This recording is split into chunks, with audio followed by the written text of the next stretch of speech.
Well, I'm Elaine. Okay, my name's Kija. My name is Musa. My name is Christina. My name is Raid. I'm from Brixton. I've lived here about 35 years. I work in Brixton as well, in a local health food shop.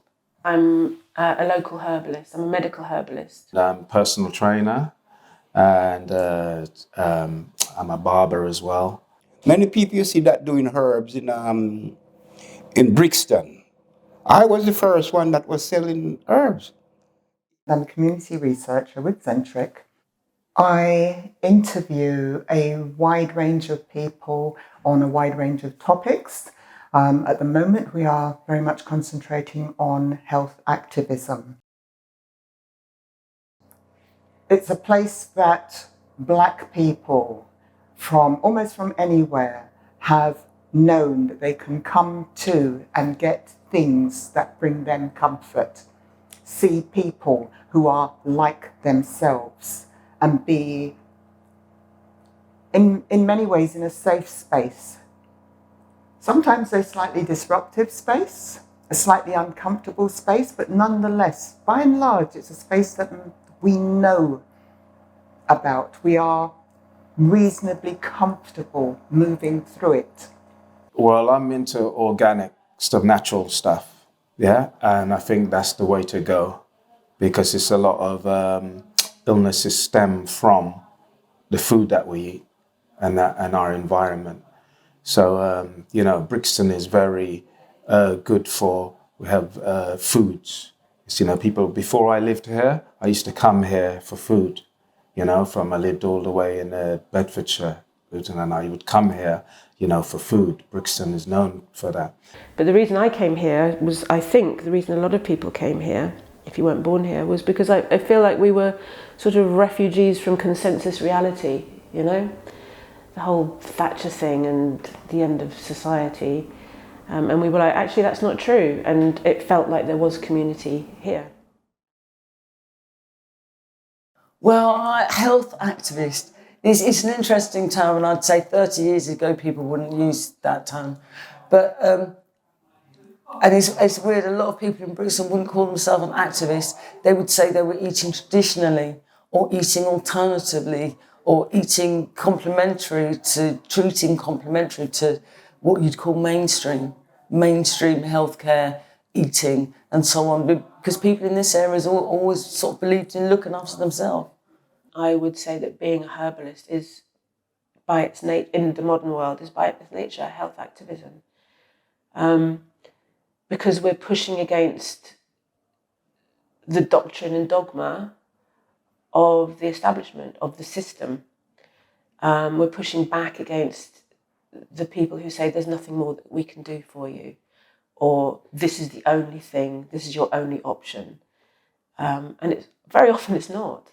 It is, for me, about enabling people to know what is available, that there are certain roots, certain vegetables, certain fruits that will truly benefit your health, that you do not have to rely on your GP with 25 medications. They used to tell you what contain what and what don't contain what. They used to tell me that green banana, that is iron. You see, they used to tell me that yam, is starch. They used to tell me that pumpkin is zinc, and which zinc is very good for you because the body don't contain zinc, just like vitamin C. You have to put that supplement in your body because zinc is good for your eye. It is a healing thing, and it's a reproductive things also. You see, so yeah, the benefit is there. As a health fitness instructor, personal trainer, I think day to day I live across the road from King's College Hospital as well. So when people, I come from the Muslim community as well. So there's a mosque on my road which I manage as well. And so when somebody's ill in the community, no matter what their faith is or whatever, then if they're in the hospital there, for starters, then, I get a call to visit them, And then, hospitals have personal trainers for people, patients anyway. And but what I do is I do that in the community as well. So when they come out, if they don't want to use the person from the hospital, then yeah, they can give me a call and I help them. I do just like a pay what you like system. I do that. I don't have a set thing. I deal with individual, whatever. I will train someone for free if I have the time and if I have the, according to and depending on their circumstances. I'm just all about health. Yeah. I kind of put my trust because I don't know a lot about inside, but I know a lot what I'm putting in. If you understand. So they have knowledge and what they see inside. You see, but I don't have much knowledge about it. So all I can do is just patient with them and let them help, and also I have to help myself. First of all, they don't have enough time. They're pressed for time. And they're all, we all know how the NHS is struggling at the moment, and it's not for me to talk about what the problem is or how it might be addressed. It's partly that they don't have enough time. It's partly that this inbuilt arrogance of thinking that it's the highest authority, together with a dismissal of anything that doesn't come under their remit. Ultimately, we know that the NHS is racist. We know this from the deaths of black women in pregnancy, from the way, up until recently, they calculated the function of a black person's liver differently to the way they calculate the function of a white person's liver. So I would like the NHS to have broader research.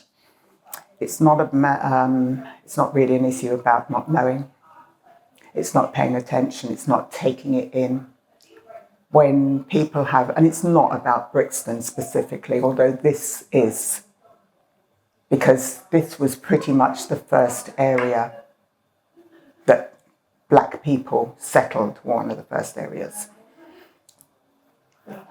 I think they didn't want to know. When you talk about herbs, in the West Indies, which is where I'm from, you didn't necessarily know the names of hyssop, lavender, whatever. They were just there, and they were bushes, they were small trees, they were shrubs. We called them bush. That bush over there will do this. That bush over there will do that. We didn't have the names. They were just all... So when we come here and we're talking about, we're taking some bush tea, what is that? You can almost see it's like rejection, but also, I don't know what you're talking about. There never really was time made to listen to what we were saying, to try and begin to understand it. Maybe that wasn't their job. I don't know. But there was a complete disconnect. So we stopped talking to them about it. This will be a really telling time in this country because so many more people have found themselves without money to meet their eating needs. Food bank use, where people are not going to be able to eat the food that they choose or the food that's good for them. Do you know what I mean? Which is quite worrying, which is once again going to impact on the NHS, which is going to have to pick up the pieces unfairly. So yeah, I would say it's all very well coming from government and telling people to look after themselves, but it's really important to put the resources there so that they can do that, because people will look after themselves, they will. People will definitely help with their own health, and then the NHS can just pick up actual illness. I think I would want the health service to work better with us and for us. I know that they are under enormous strain. I was listening to it just this morning. They are under enormous strain, and I think we all know that. But a lot of the medications have roots in our own backgrounds. Then we're not told about these, and in reality the GP probably doesn't know.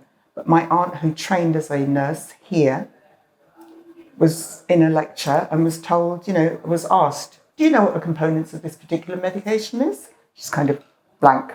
No, it's yam. And it's like, these are some things that we know about in terms of how you transfer the goodness, the positive parts of products into medicine. Maybe we should know more, but also maybe they should too. The community healthcare and health activism has got to be about reconnecting people with our health at a really fundamental level. Our food, our environmental health in terms of the homes that we live in, our social health in terms of the relationships that we have. And that includes the relationships that we have with our animals, our food crops, and also the plants that grow on our doorsteps. So may it be.